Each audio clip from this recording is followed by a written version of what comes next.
Bom, meninos, sejam bem-vindos. Vamos hoje trabalhar, dar a continuidade.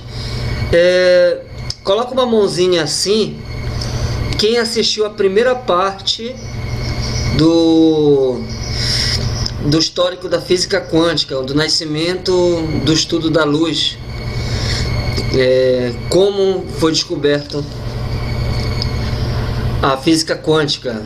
Quem assistiu ontem, gente, a aula, só coloca uma mãozinha aí, só para eu ver, para que eu possa ter certeza do que eu possa falar hoje.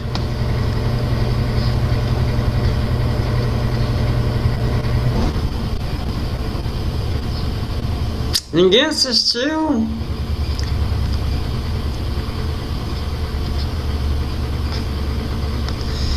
Então bora, gente.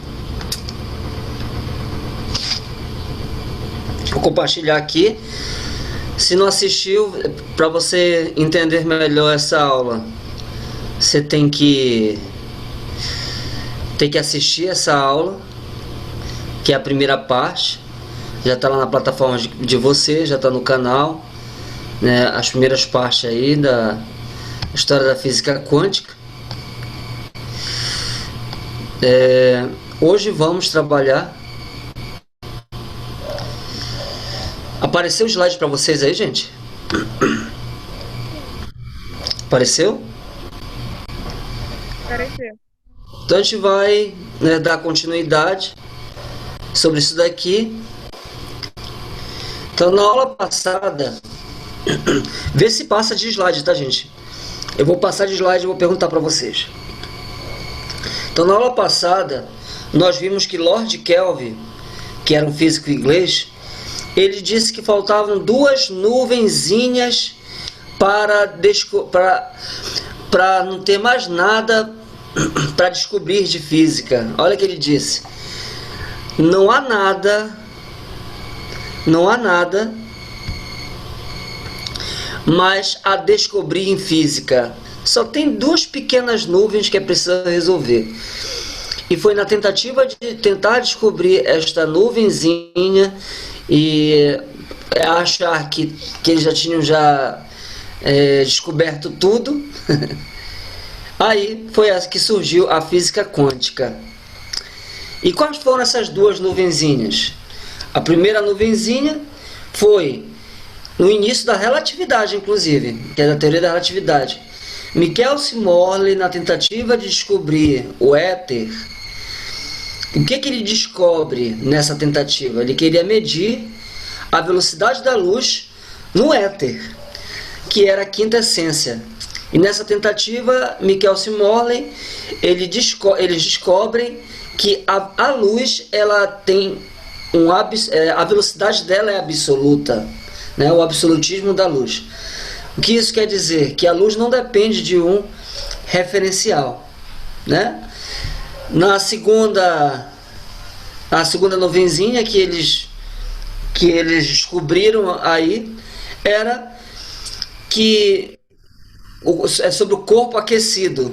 E quando você aquece um corpo, o que vai acontecer com esse corpo?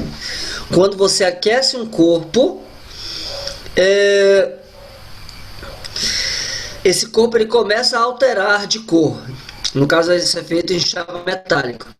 Em baixa frequência de fogo, você vai aparecer o vermelho, e com o passar do tempo vai trocando de cor, vai aparecendo laranjado, e vai aumentando a frequência.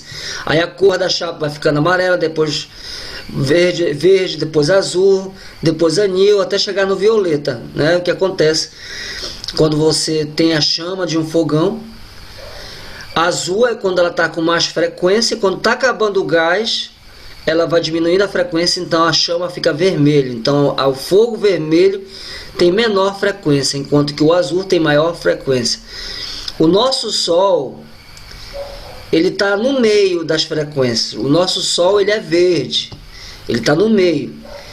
Mas nós enxergamos aqui vermelho, até pela uma situação de ângulo aí, mas o vermelho, as estrelas que são vermelhas, são estrelas de baixa frequência. Verde é um pouquinho maior, o nosso Sol ele é verde. E o Sol de maior frequência, que tem mais poder, que criam não somente, que criam elementos mais pesados. O Sol ele só cria o hélio, né? A fusão de dois hidrogênios cria o hélio.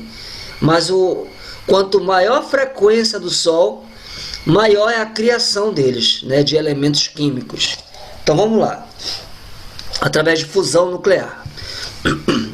Bom, então a segunda explicação era a seguinte. Eles acreditavam que a luz, tudo foi porque eles queriam estudar a luz. Primeiro eles queriam descobrir a velocidade da luz no éter, descobriram que a luz não dependia de referencial nenhum, era absoluta. Depois eles queriam que um corpo aquecido ficasse invisível. Olha essa onda deles. Olha o que eles queriam. Eles queriam fazer com que quando ficasse mudando de cor, quando chegasse na faixa do ultravioleta, o corpo ficasse invisível. A invisibilidade dos corpos, vou tornar um corpo invisível, aquecendo ele, entendeu? Aumentando a frequência, ele fica invisível até no ultravioleta. Então quando chegou no ultravioleta, ele não ficou invisível. Pelo contrário, ficou muito visível. Só que ele emitiu ondas de ultravioleta, só que não emitia ondas de ultravioleta de forma contínua. O que é contínua? É onda de forma contínua. Emitir de forma contínua. Ele percebeu que o ultravioleta, todas as cores, emitiu ondas de forma contínua. O vermelho, o laranjado, o amarelo, o verde, o azul, o anil violeta. Quando chegava no ultravioleta, ele começava a emitir de forma discreta. O que é discreto? Como se fosse gotas de água, né? Ultravioleta, né? Ultravioleta, então, ou seja, não é algo contínuo. É igual a corrente contínua e alternada, para ver se tu consegue entender. A corrente contínua, a corrente ela flui, né, fica gastando ali, que é o da bateria e da pilha. Enquanto que a corrente alternada, que é o da residência, fica piscando, né? As lâmpadas ficam piscando. O televisor fica piscando, porque a corrente é alternada. Não é contínua, não vem de uma vez. Vem como gota. Isso é discreta. Essa característica, como discreta, é uma característica da luz ser partícula, entendeu? Então, olha só, caramba. Teve uma discussão que a gente viu na aula passada aí, a gente fez essa discussão, tá? Acompanhe um vídeo. A luz é onda, ela é onda é partícula. Pois é, eu não vou repetir isso porque já está gravado. E na história, né, na história da luz. E naquele momento que descobriu que a luz ela estava se comportando como matéria, se propagando não de forma contínua como uma onda, mas uma forma discreta como gota de água, que é matéria, eles, caramba, tem um comportamento estranho aí. Aí foram as duas nuvens. Como assim a velocidade da luz absoluta? Como assim o ultravioleta agora tem característica de partícula? Não sei se vocês escutaram já aquela música que diz assim: discreta partícula, seu momento é incerto, sendo agora uma onda, contínuo é o certo. Discreta partícula, seu momento é incerto, sendo agora uma onda, contínuo é o certo. O que quer dizer isso?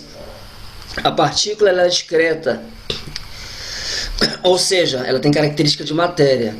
O seu momento é incerto, o princípio da incerteza. Não temos certeza da posição dos elétrons e dos fótons, e nem da velocidade deles. Sendo agora uma onda, se é uma onda, então ela vai se propagar de forma contínua. Contínuo é o certo, né? Aí a música continua assim: Young provou que ela sofre difração, mudando o meio, ela sofre refração. O meio mudou o seu comprimento, se muda a direção, aparente estarei vendo. Young ele prova que a luz sofre difração. Então Young prova que a luz ela sofre difração, mas posteriormente, na tentativa de resolver essa nuvem e acabar com a física, descobrir uma nova física, que é a relatividade e a física quântica. Primeiro aqui, ó, o fracasso da experiência de Michael Small ao medir a velocidade da luz, verificou que a velocidade é 3 vezes 10 a oitava metros por segundo. E verificou que a luz é absoluta. Isso é um postulado da teoria da relatividade. Então, Michael Small acabou descobrindo a velocidade da luz no vácuo e descobriu que a luz não depende de referencial nenhum. Então, olha só. E na segunda nuvenzinha, como eu já expliquei isso para vocês, né, eles queriam que a luz se propagasse de forma contínua, que é a radiação do corpo negro. Tá bem aqui, ó, radiação do corpo negro. De forma contínua. Só que verificou-se que o ultravioleta, a emissão dele era discreta, como gota de água, enquanto que as cores se propagavam de forma contínua. Então aí ele chamou isso de erro, né? Que é a catástrofe do ultravioleta, quando são todas as cores, está tudo normal. Mas quando chega o ultravioleta, é discreto. Então o que eles deduziram na época? Né? As cores são ondas eletromagnéticas, mas o ultravioleta ele é partícula. E ali, né, olha, ele diz assim, o eletromagnetismo é restrito à luz branca. E quando chega no ultravioleta, ela é partícula. Ele chamou isso de catástrofe do ultravioleta. Eles disseram que o ultravioleta era o erro. Não era o estudo deles que era o erro. Era o ultravioleta. Igual quando eles olharam para o céu e viram que tinha um planeta que ficava parado ali. Um astro que ficava parado, não girava em torno da Terra. Então eles acreditavam que a Terra era plana e que nós seríamos o centro do universo e que tudo girava em torno dessa Terra plana. Todos os outros eram esféricos, mas a nossa Terra era plana e tudo girava em torno.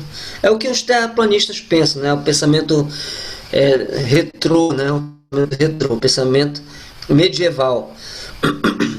E eles chamaram aquele astro que não girava de erro. Então é melhor dizer que a natureza de Deus está errada, né? A igreja, na época, preferia dizer que a criação de Deus era um erro, então vou chamar aquele astro de erro. Erro significa planeta, do que eles mesmos, igual como esse cientista está dizendo aqui, o erro do ultravioleta. Na verdade, eram eles que estavam estudando errado. Hoje sabemos que o ultravioleta, ele é o quê? Ele é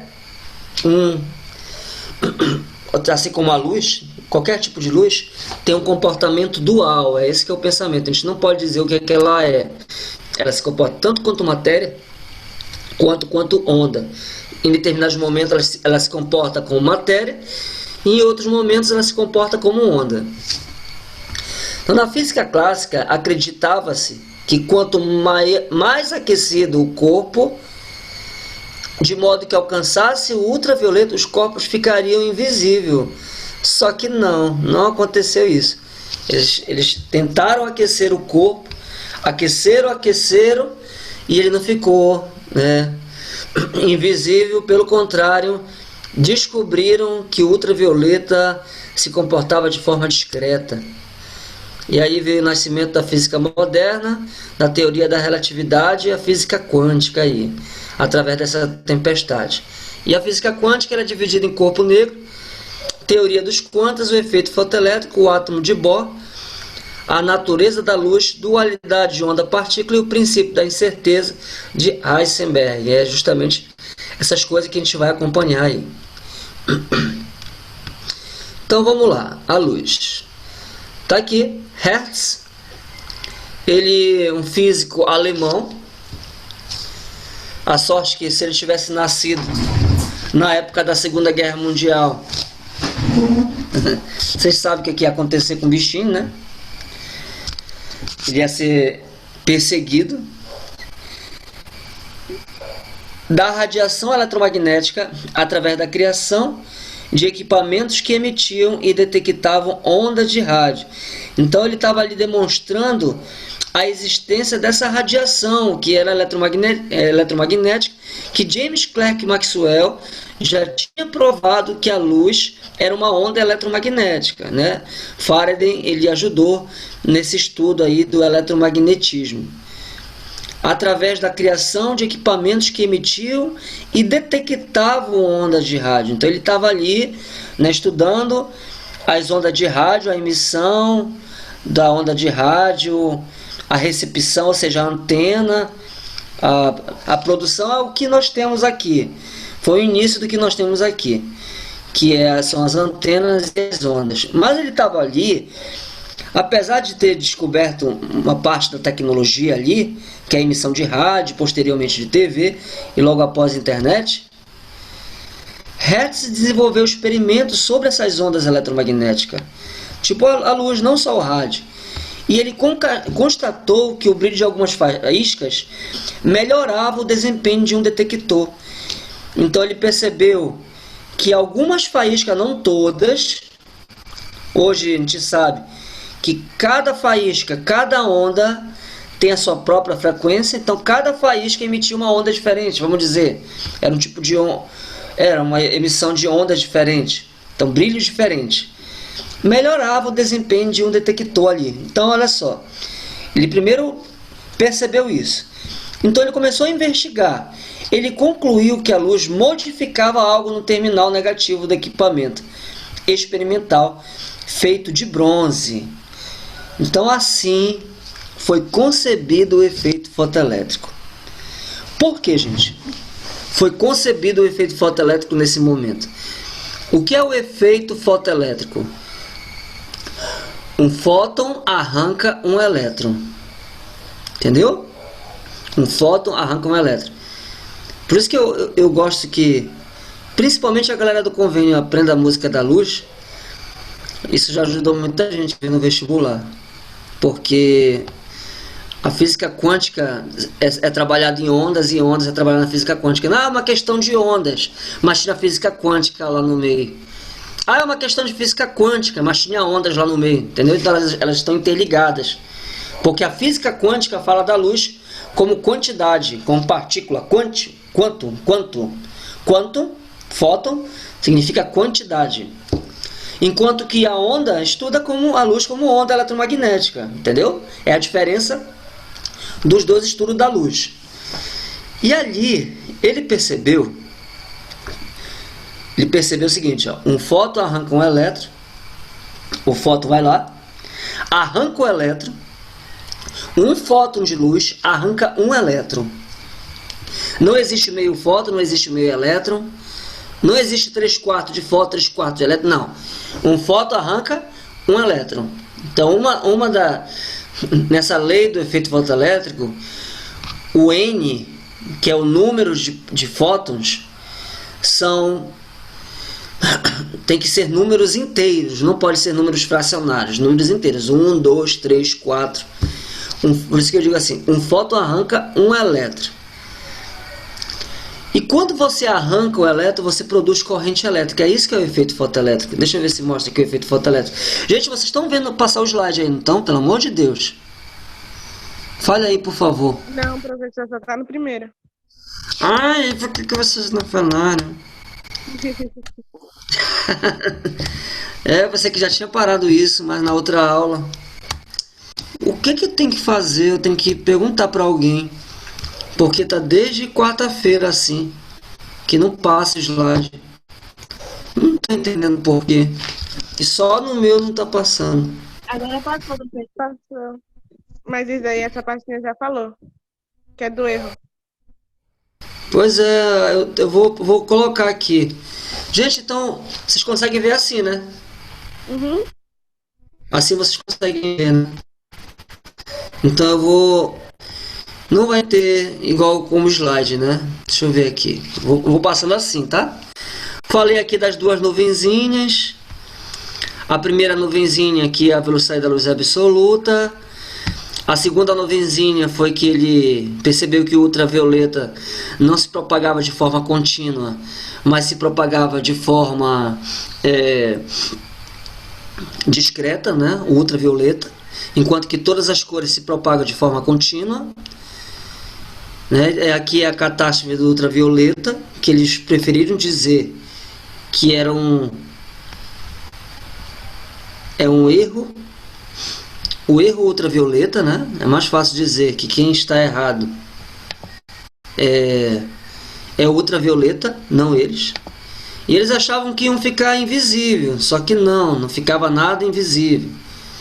Aqui, com essas duas nuvenzinhas, nasceu a teoria da relatividade, descobriram que a velocidade da luz é absoluta, fizeram a física quântica, porque perceberam que o ultravioleta era se propagar de forma discreta, que é em forma de matéria.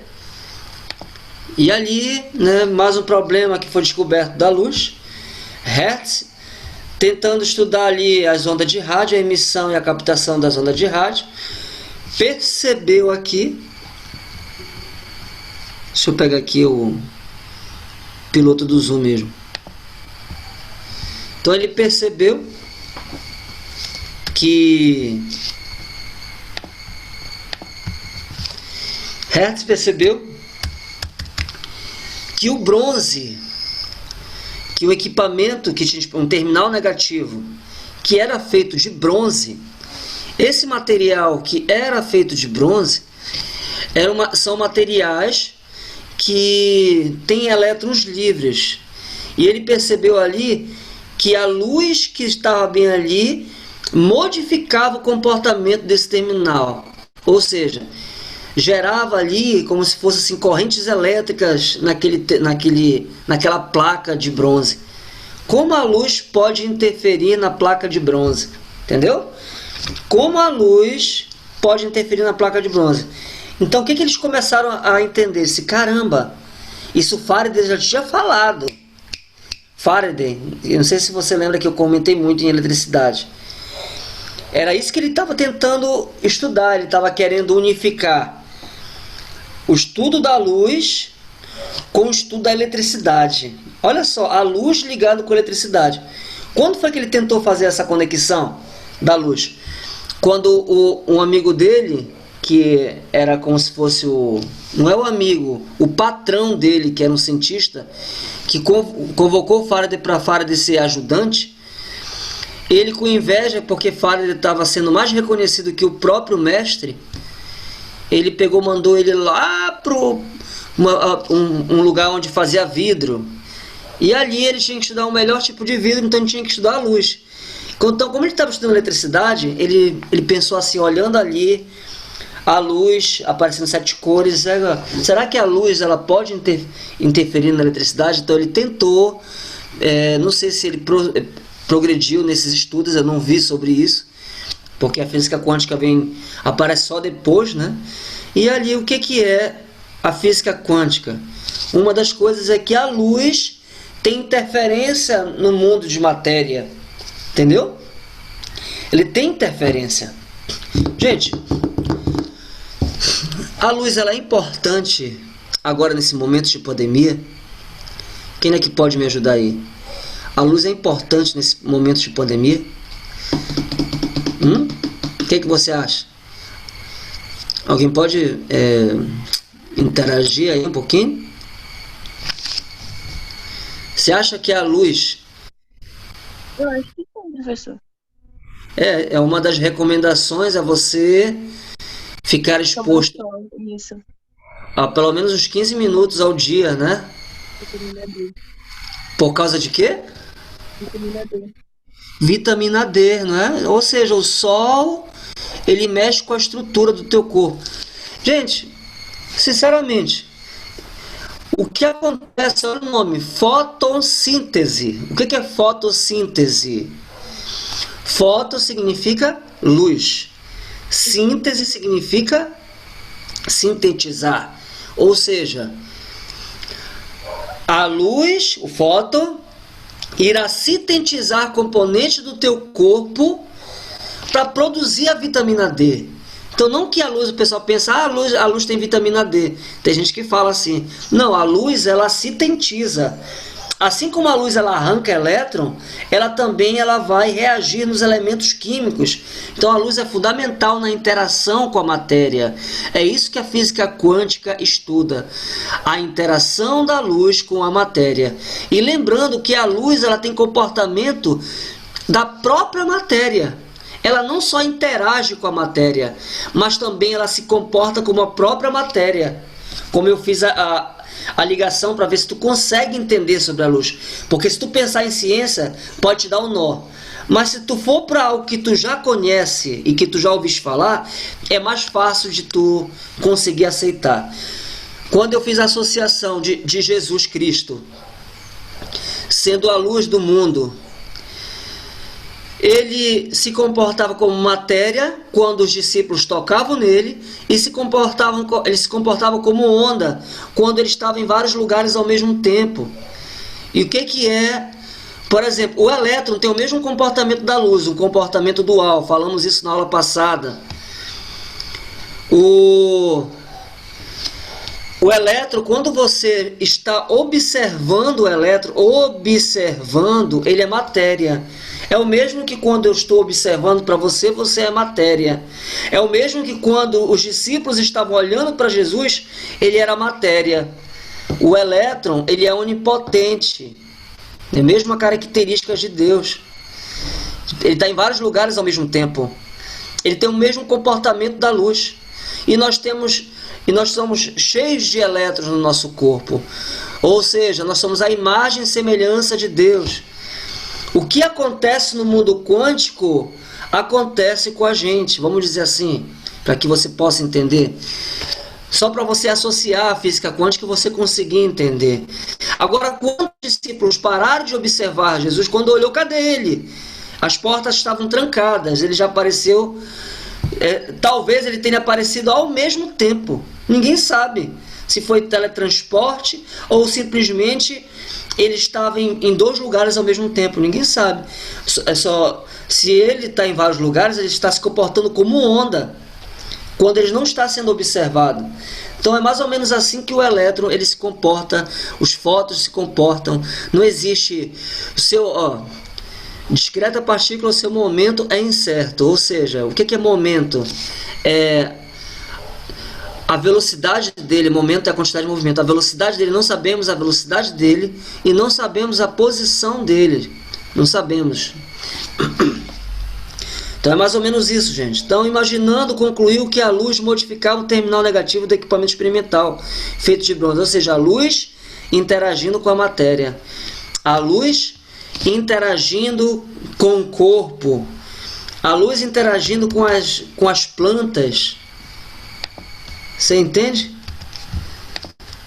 Então a luz ela tem um papel fundamental. Olha só, gente. Só que aí o ser humano ele pegou uma criação que já era de Deus. Então bora fazer o seguinte. Se a luz ela modifica a estrutura do metal, bora produzir corrente elétrica com ela. E ali nasceu o efeito fotoelétrico. Opa, peraí que vocês não estão vendo, né? Peraí.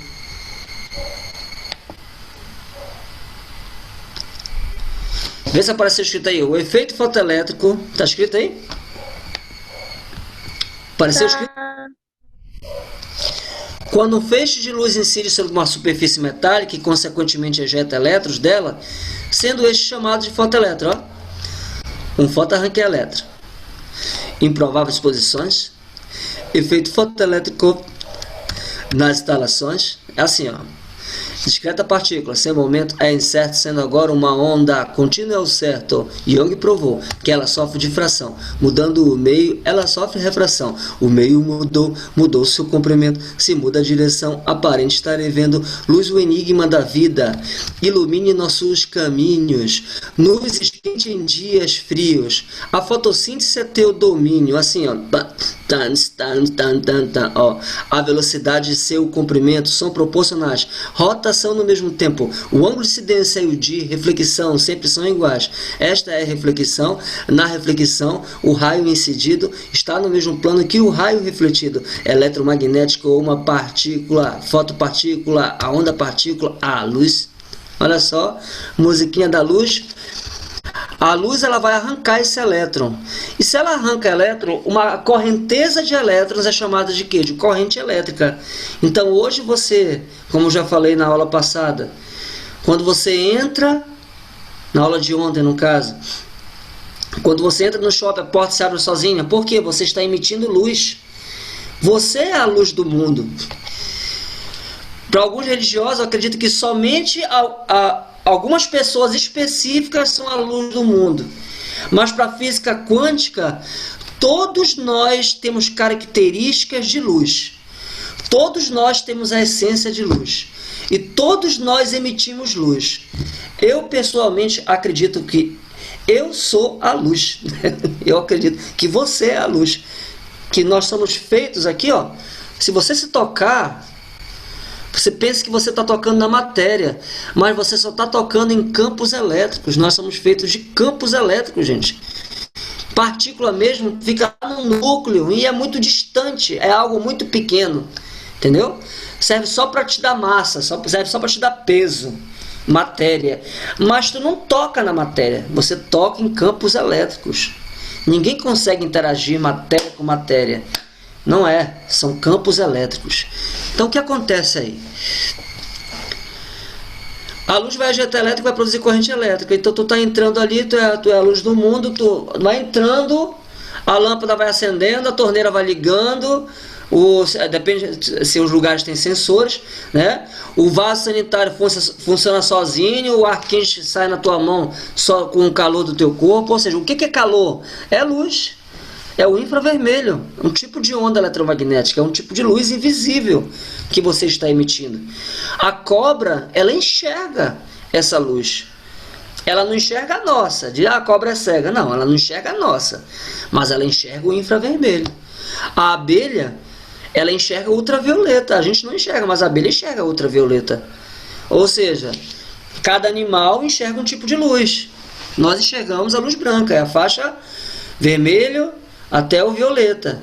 Mas em compensação, como eles enxergam esses infravermelho e ultravioleta, eles não vão enxergar todas as cores igual a gente.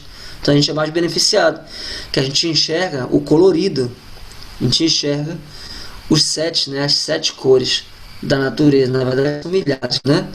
Então vamos lá. Antigamente, se as coisas ligassem sozinhas, era visagem, né? Hoje em dia é efeito fotoelétrico. E ali, Edward Lenard, 1862, 47 ele faleceu. Ele era o ajudante de Hertz, ele continuou isso daí. Ele aprofundou essa situação do efeito fotoelétrico. Mas com ele aconteceu algo curioso. Que ele estava no laboratório dele, ele era o ajudante de Hertz, tá? O cara da onda de rádio que percebeu mudança no bronze, né, com luz. Esse rapaz aí, né, morreu de forma prematura. Ele, Lenard, ele estava no laboratório dele. De repente ele apagou todas as luzes, ou de repente ele apagou as lâmpadas. E ali, quando ele olhou, uma lâmpada ligou sozinho. Se fosse você ou eu, na época, em 1900, sei lá, 1800, quase 1900, um pouco depois de 1900, foi antes de 1900, sim. Quando ele olhou ali, a lâmpada ligou sozinha. A gente ia, né, correr de medo, né, a lâmpada ligar sozinha. Ele não, ele olhou aquela lâmpada sozinho assim. Então aí está a explicação do que Hertz percebeu com a placa de bronze. Ele não pensou que era visagem, tá. Alguma coisa foi ligar. Então, para ligar essa lâmpada aqui, tem que ter corrente elétrica. O que está produzindo corrente elétrica? É quando ele olhou uma lâmpada de ultravioleta. É invisível, está escuro a sala. A sala está escura. Só a abelha que ia conseguir enxergar ali, vamos dizer. Ou os animais que enxergam ultravioleta. Eu conheço só a abelha. E ali ele olhou. Tá ligada aquela lâmpada de ultravioleta. Então é ela que está produzindo corrente elétrica. E foi descoberta em estudos anteriores que ultravioleta é discreta, então se comporta como partícula. Então ele percebeu que assim como uma bola de bilhar, que é matéria, tem o poder de arrancar outras bolas de bilhar, porque é matéria, uma onda não consegue arrastar. A onda, qual é a característica da onda? Não conduz matéria, mas transporta energia. Ou seja, uma característica da onda é que ela não transporta matéria. O surfista não é levado pela onda. O surfista é levado pela gravidade. Ele sobe na onda e começa a deslizar na onda. Quem leva o surfista é a gravidade, não é a onda. A onda não transporta matéria. Mas o ultravioleta estava transportando matéria. Se o ultravioleta está transportando matéria, isso quer dizer que não é matéria mais. Ela é o quê? Ela vai ser, se ela não é matéria, perdão, o ultravioleta não é onda, se não é onda, ela vai ser o quê? Matéria. Por isso que o ultravioleta se propaga de forma discreta. Então ele pegou, fez isso daqui. Então bora fazer. Vou pegar, olha o pensamento do cara. Espera aí, me fale, me lembre, tá, gente? Quando eu passar, às vezes eu esqueço. Esse aqui foi o nome do cara aqui, ó. Philippe Lenard, 1862-1947. E ele fez isso daqui, ó. Estão vendo o slide aí? Sim. Ótimo. Então, Lenard utilizava o dispositivo feitos com placas de diferentes metais polidos colocados dentro de ampolas de vidro. Então ele pegou um recipiente ali, colocou a diferença de potencial, duas placas metálicas, uma positiva e outra negativa, colocou um bulbo de vidro ali, e esse bulbo de vidro é tipo de vácuo, entendeu? Para não ter interferência nenhuma. Então ele colocou no vácuo. Ele vedou aquilo ali para não fugir, entendeu? Para não fugir os elétrons, não fugirem. Então ele vedou aquilo. E ele ligou o ultravioleta. Quando ele liga o ultravioleta, ele vai ligar onde? Ele vai ligar. Lembrando, não sei se nessa época já tinham descoberto o elétron, eu acredito que não. Então eles acreditavam que a luz arrancava carga elétrica, não os elétrons, entendeu? Não especificamente os elétrons, mas carga elétrica. E eles acreditavam que a carga que se propagava eram as cargas positivas, lembram? Então ele focalizou na carga no polo positivo. Colocou no polo positivo.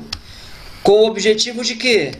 De arrancar elétrons daqui do polo positivo. Não é, de cargas positivas aqui no polo positivo. Então ele pegou, ligou a lâmpada. Quando ele ligou, pá, arrancou o elétron. Quando ele ligou, pá, arrancou o elétron. Repara que 3 feixes aqui arrancou 3 elétrons. Estão vendo aí?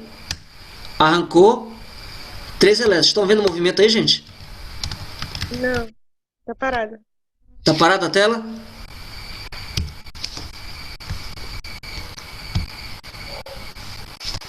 Vê aí se vocês estão vendo o movimento agora. Se movimentou? Os elétrons estão se movendo? Ainda não. Os elétrons não se moveram. Ah, meu Deus do céu. Por que só eu consigo enxergar? Vocês não conseguem enxergar?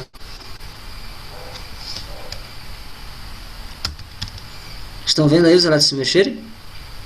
Não? Não. Deixa eu tentar uma coisa aqui, que eu acho que eu sei o que acontece. Rapidinho. Vou fazer um teste aqui com vocês para não ter problema nas outras aulas.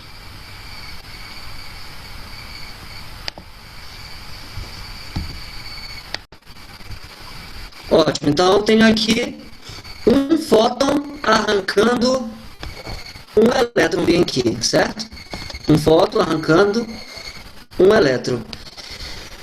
E como eu tenho uma correnteza de elétrons, eu vou ter uma corrente elétrica, entendeu? Foi assim que surgiu aí o efeito fotoelétrico. Então tu está entrando no shopping, você começa a arrancar elétron e produz corrente elétrica. Onde tem sensores de luz, sensor de calor, que as pessoas dizem, né? Tem lugar já que você chegou, tudo que você vê como automático significa dizer que que é efeito fotoelétrico. Eu imagino que no futuro, não sei se já existe isso, você chega na sua casa e a pessoa detecta o tipo do seu calor. Já pensou isso? Ou seja, só vai entrar o portão se for o teu calor, se não for, ou do que foi já memorizado, né? Os tipos de sensores. Ia ser legal, né? Maneiro. Você entrar na sua casa, basta a casa sentir o seu calor que ela se abre. Também aqui, mesmo após a identificação do efeito fotoelétrico, ainda havia muitas dúvidas a serem investigadas. Afinal de contas, por que a luz conseguiria ejetar elétrons de alguns metais? Para Lenard, havia dois problemas precisando de solução. Qual era? Alguns tipos de luzes conseguiam emitir elétrons e outros não. Os efeitos fotoelétricos só iriam emitir para a frequência acima de um determinado valor. É aqui, gente, que vai aparecer. Abri o slide para vocês, que eu vou desenhar. Abri o slide para vocês? Abriu aí? Abriu. Abriu? Ótimo. Tá escrito faça-se a luz, né? Sim. Poxa, só que não tem piloto aqui esse slide. Eu acho que eu sei qual é o problema. Eu acho que é esse slide que está com problema. Eu acho. Sei lá. Vamos aqui. Que não está aparecendo o piloto nele. Deixa eu ver aqui. Imagina só, gente. Uma coisinha. Imagina que isso aqui é um metal, certo?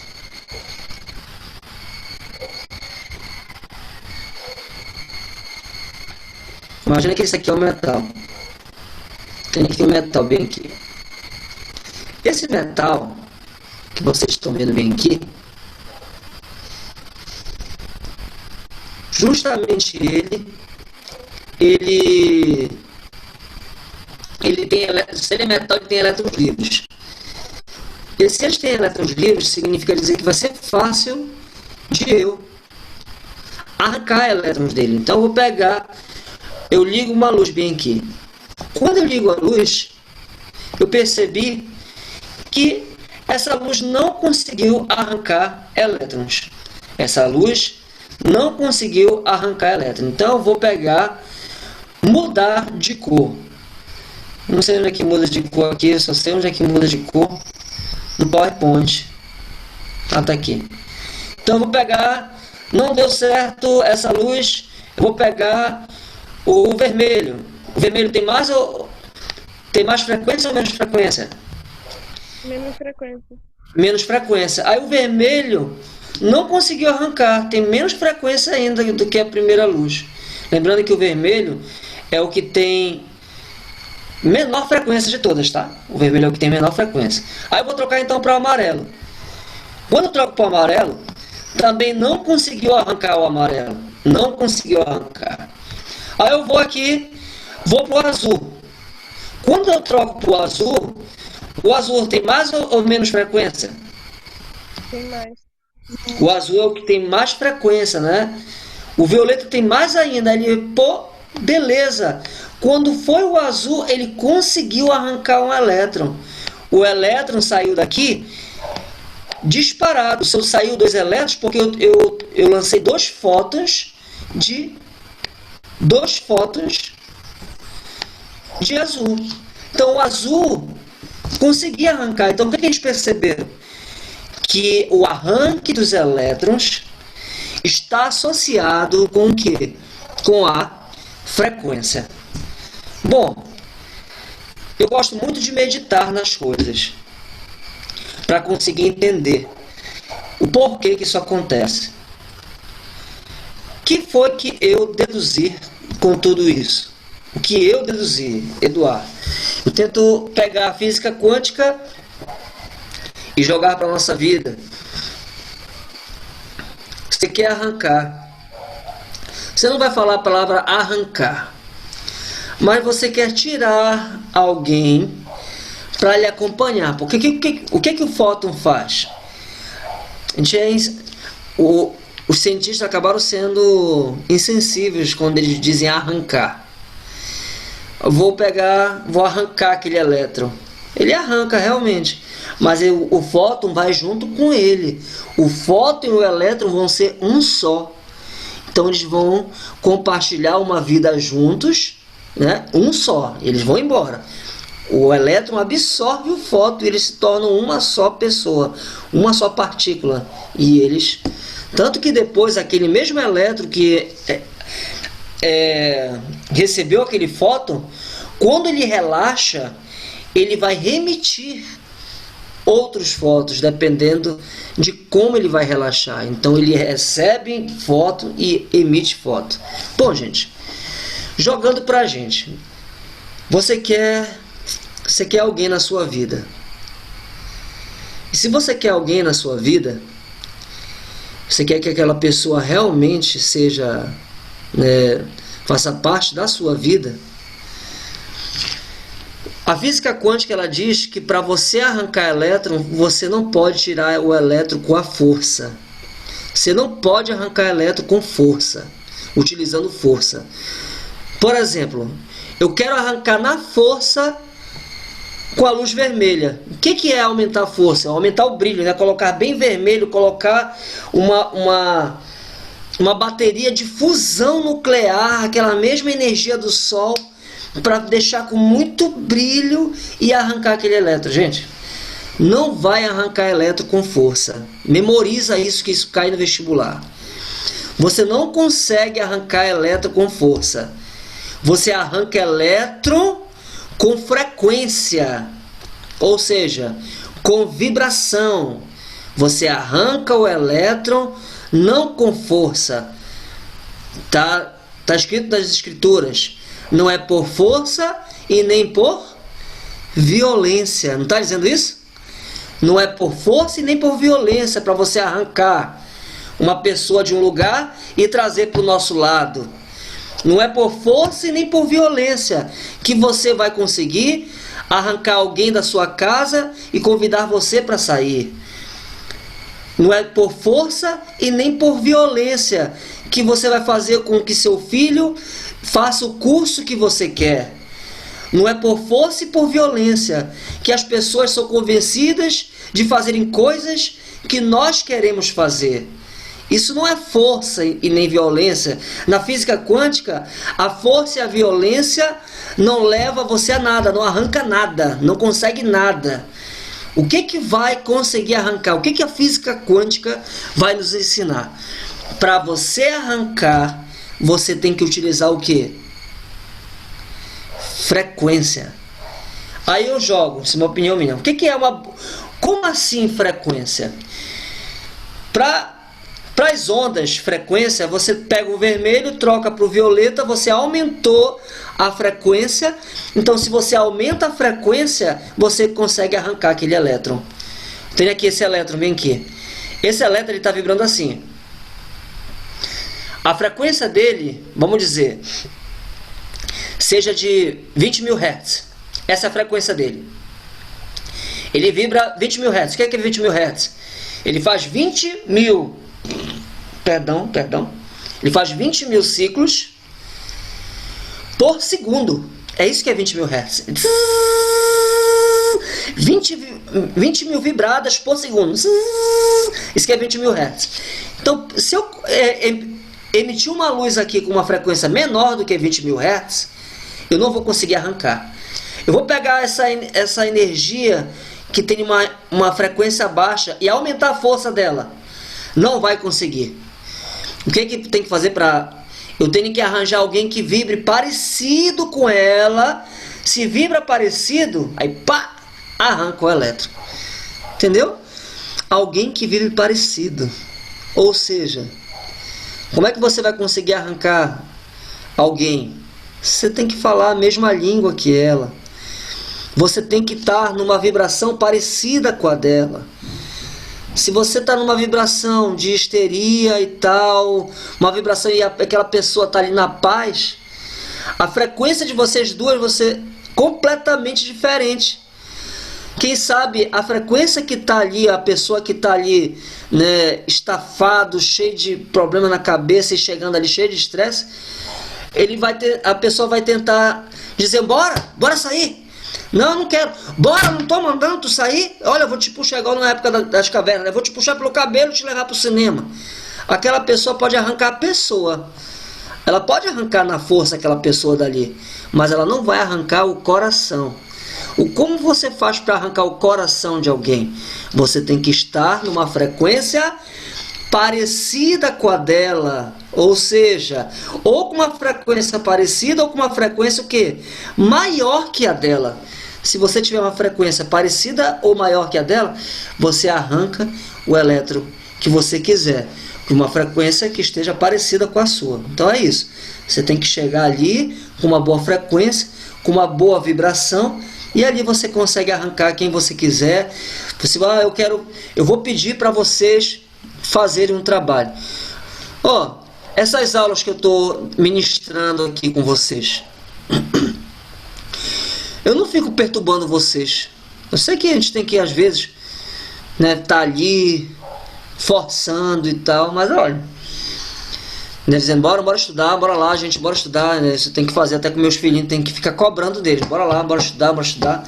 Só que eu percebo, a física quântica me ensina que a melhor maneira de fazer é convencer a pessoa, é com jeitinho, ou seja, é sintonizar com aquele ser humano. Eu quero que você assista a minha aula, eu vou tentar alcançar a sua frequência, eu vou tentar atingir uma maneira que você goste, uma frequência, e aquelas pessoas que entraram em sintonia com aquela frequência que eu estou ali emitindo, vão querer assistir. Não precisou eu ficar brigando com ninguém, forçando ninguém. Por isso que eu não fico brigando com ninguém. Eu procuro atingir a vibração da pessoa, não forçar a pessoa a fazer aquilo que não quer. Você entendeu? Então, voltando para o efeito fotoelétrico. Com esses exemplos aí que eu te dei, da gente e tal, para a gente poder entender. Para você arrancar o elétron, você tem que aumentar a intensidade da luz? Quero que você me ajude aí, participe. Você tem que aumentar a intensidade da luz, gente? Para você aumentar a frequência? Para você arrancar aquele elétron? Vamos lá. Não, se você aumenta a intensidade daquela luz, você não consegue arrancar. O que é que você tem que fazer? Aumentar a frequência. A luz vermelha. Se a luz vermelha não prestou, o que é que você tem que fazer? Você tem que pegar uma outra lanterna ou ligar uma outra tipo de luz, porque se o vermelho não dá certo, eu tenho que trocar por uma de maior frequência, porque o que arranca é a vibração, é a frequência, porque frequência é a vibração por segundo, é o ciclo por segundo. Então o que arranca é a vibração, é a frequência. Você tem que mudar de cor, passar por ultravioleta, se o ultravioleta não dá certo, raio-x, se o raio-x não der certo, raio gama. Então você tem que escolher aí um bom material para esse efeito aí. Então vamos lá.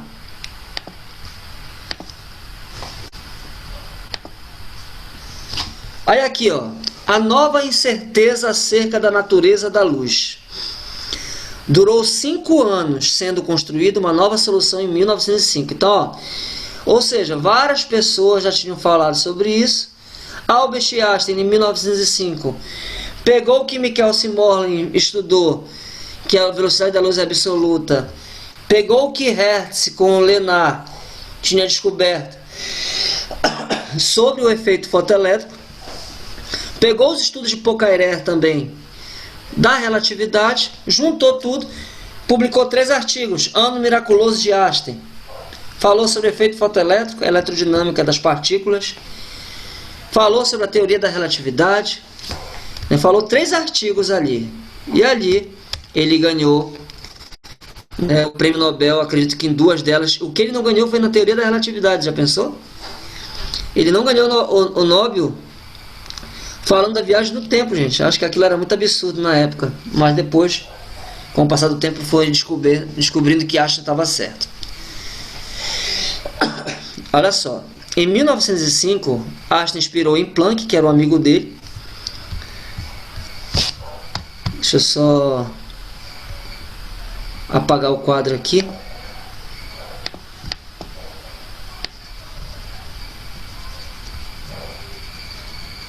Então ele se inspirou em Planck.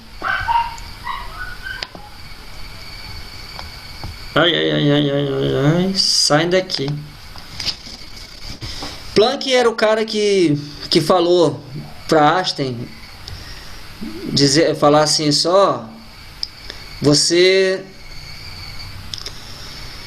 tem que parar de dizer o que Deus pensa e fazer ciência. Falou para Einstein. Por quê? Porque Einstein falou lá nas reuniões dos cientistas que tinha todo ano. Ele falou naquele momento que tá, ó, você tá vendo aí Einstein? Aqui tá vendo Einstein? Olha que físico, né? Um físico, um fisicão. Estão vendo aí o fisicão de Einstein? Einstein, ele simplesmente dizia-se que Deus não brincava, não jogava dados, quando Heisenberg falou que não existia posição certa, né, dos elétrons, não existiam posição certas das partículas. O momento é incerto da luz, das partículas. Não existe uma posição certa. E ali Einstein não acreditou nessa incerteza aí. Ele disse assim: olha, Deus não joga com dados, Deus não joga com probabilidade. Aí Planck foi lá e disse: para de dizer o que Deus pensa. Mas eles eram muito amigos. Einstein se inspirava em Planck, inclusive. Tá aqui Planck aqui, ó. Tá vendo aqui Planck? Planck, ele era bem mais velho. Era como se fosse o mestre. Mas acho que quem teve as ideias, né, mais reconhecidas foi Einstein. Planck, ele também teve, tanto que tem a constante Planck aqui na física quântica. Einstein, baseado na ideia de Planck, ele se inspirou, adotou a hipótese que a energia não está localizada em quanta, apenas quando é emitida por um corpo, mas que também possui a mesma característica quando está dispersa pelo espaço. Se refere à radiação do corpo negro. Então ali ele percebeu que a energia, ela está localizada em quanta, apenas quando emitidas por um corpo. Olha só, essa aqui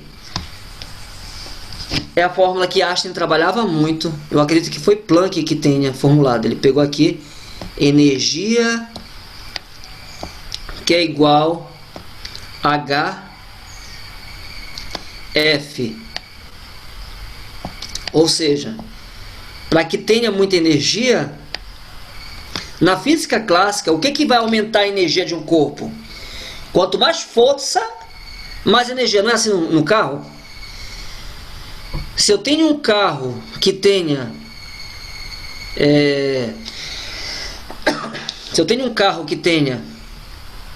grande força, é porque esse carro tem o quê? Muita energia. Mas aqui é um outro F. Para as partículas, para ter energia, ela não tem que ter força. Para ela ter energia, ela tem que ter o quê? Frequência. E essa aqui é a constante de Planck, que a gente vai ver aqui. O valor dessa constante é 6,6 vezes 10 a menos 34. É o valor dessa constante de Planck. Menos 34. Energia é Joule. E frequência é Hertz. Joules dividido por Hertz. Então essa aqui é a constante Planck. E essa fórmula aqui, eu vou considerar, vou colocar um N bem aqui na frente. Esse aqui quer dizer que são números de partículas que são discretas e são números inteiros. Por que são inteiros? Porque são discreta partícula. Então, considerando o comportamento do fóton como partícula. Então, o número tem que ser inteiro, tá? Números inteiros. Deixa eu ver se dá para escrever aqui. Então, Einstein, baseado na ideia de Planck, adotou a hipótese de que a energia não está localizada em quanta apenas, quando é emitida por um corpo, mas que também possui a mesma característica quando está dispersa pelo espaço. Ele acreditou ali, Albert Einstein, que a luz Não era assim específico somente, só a ultravioleta que se propaga a partícula, não. E não é somente na emissão. No momento que sai, ela já sai de forma como partícula, entendeu? Como fóton, como quanta, como quantidade, como partículas de luz, né? Como pacote de energia. Ele acreditava assim, que como onda eletromagnética, e posteriormente descobriu que ela se propagava tanto de uma forma como de outra, como de forma discreta, como também de forma contínua.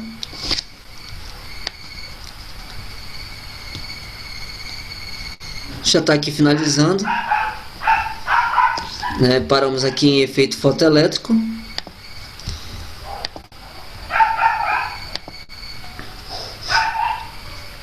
Olha só, energia, o que está escrito aqui, gente?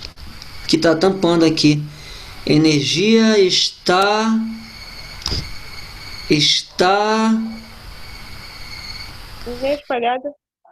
espalhada pelo espaço. Assim. Então, olha só, esse aqui é um espectro de luz, né? Tudo organizadinho, vermelho, laranjado, amarelo, o verde e tal. Isso é a luz no espaço, né? De forma contínua. Mas olha a energia em pacote, como é que ela é. É como se fosse um aglomerado de pessoas, entendeu? Um aglomerado de pessoas, porque são partículas. Então, nesse caso, a luz, enquanto onda eletromagnética, estaria reunida nesses pacotes, chamado de Einstein de corpúsculo de luz, que era assim que Newton chamava. Newton chamava a luz como corpúsculo, né? Tinha corpúsculo. Ele já acreditava na física quântica, Newton. Sendo posteriormente batizados como fótons. Então está ali o corpúsculo de luz. Então cada fóton de energia associada em si, segundo Einstein, adequado o resultado de Planck, a energia do fóton. É aquela E igual a H, F. Lembra do F aqui que eu coloquei? Só que ele chama a frequência aqui de V, tá? É igual a HF. Então a partir desse instante a luz passou a ser interpretada como um conjunto de partículas, ou seja, passou a existir um caráter corpuscular da luz.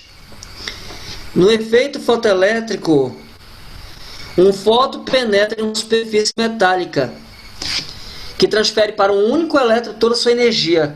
Essa energia for suficiente, o elétron vai abandonar o metal imediatamente, caso contrário, permanecerá preso a ele.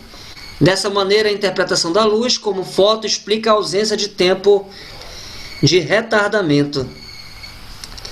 A comprovação experimental para o efeito fotoelétrico só foi obtida em 1916 pelo físico Robert Millikan, que se dedicou à pesquisa desde 1906, ou seja, depois de Einstein, em 1905, Millikan começou a tentar provar isso que Einstein falou, né? Comprovou o efeito fotoelétrico, a luz arrancando o elétron, e ali ele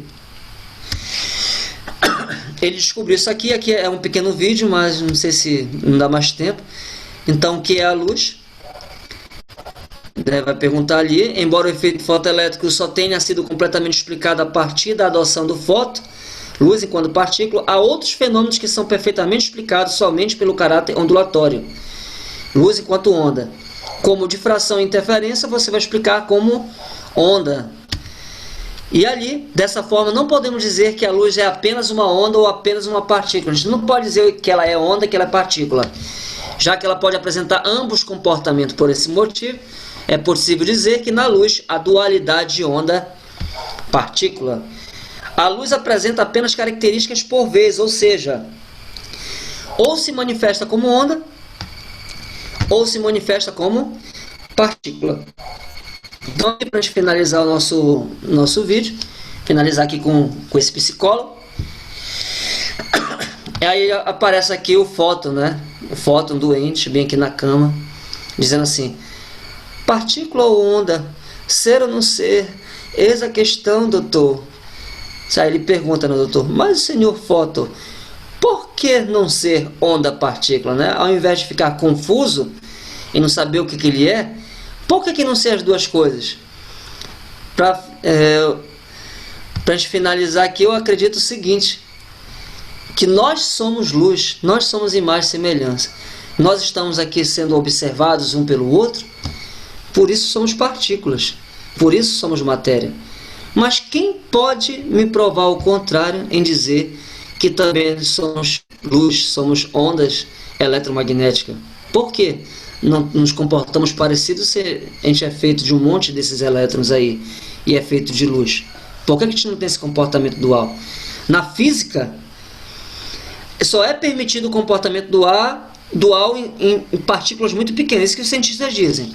Em partículas, né, praticamente com massas desprezíveis. Mas aí, gente, o todo não pode se manifestar. Mas e a parte do nosso corpo? Por que as partes do nosso corpo não podem? O que é um sonho para você? Por que você viaja no tempo quando você dorme? O que será que está acontecendo? Por que quando você dorme, no momento que você não está observando, você viaja no tempo? E aí? Na física quântica diz que quando você não está sendo observado, os elétrons são onipotentes, eles têm comportamento de onda, entendeu? Ou seja, por que nós também não somos assim? Apenas não sabemos disso ainda não aprendemos sobre isso. Então, aqui tem mais um aqui. Ser ou não ser, eis a questão, partícula ou onda? Senhor Foto, por que não aceitar sem partícula ou onda? Aí aparece. Doutor, o terceiro, né? Meu nome é Elétron. Acho que tem o mesmo problema. Pode me ajudar? Porque ele é onda e partícula. Tá aí, gente. Aqui eu finalizava com a minha música, né? Em outro momento a gente canta ela. Eu coloco para vocês. Inclusive eu fiz no canal os melhores momentos da luz em sala de aula que a gente fez aí, né, nas escolas. Fica com Deus, gente. Tudo certo? Tudo. Tchau, professor. Tchau. Até mais, tá? Eu vou para outra turma agora. Beijo, meninos. Amo vocês, tá? Também.